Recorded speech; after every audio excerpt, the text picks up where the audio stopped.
Tu dia, hidup ini memang keras. Tengok tu, yang ni betul-betul spesies rare.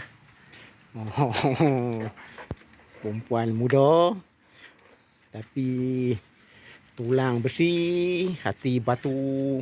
Tengok, buat rumah. Mana nak carilah ni.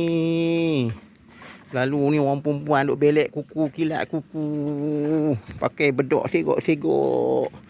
Tak banyak lah macam ni. Yang ni orang panggil rare. Kalau bila tak banyak tu rare. Tu ikat batah. Nampak tu. Bukan nak tipu tu dia. Tu.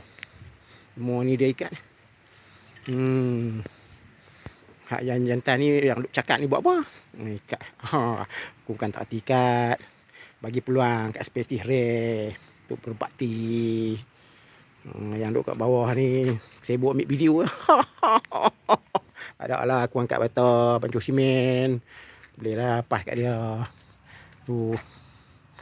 Yang ni rare ni. Zaman lah payah nak cari. Hampa dapat yang ni, hampa pegang kuat-kuat lah. Jangan duk lepas. Pandailah jaga, bagi makan cukup. Semua bagi cukup. Bedok minyak wangi bagi cukup. Okey, mak mentua pun sayang. Ni hujan ni. Hujan hari ni. Hari ni raya depa Bali. Kami tak cuti. Hujan belah-belah kulim ni. Ni junjung. Nampak. Banyak dah nak siap. Ingat tahun ni boleh siap kot. Tapi tak ada duduk lagi kan. Bom tak ada lagi. Okey, bye-bye.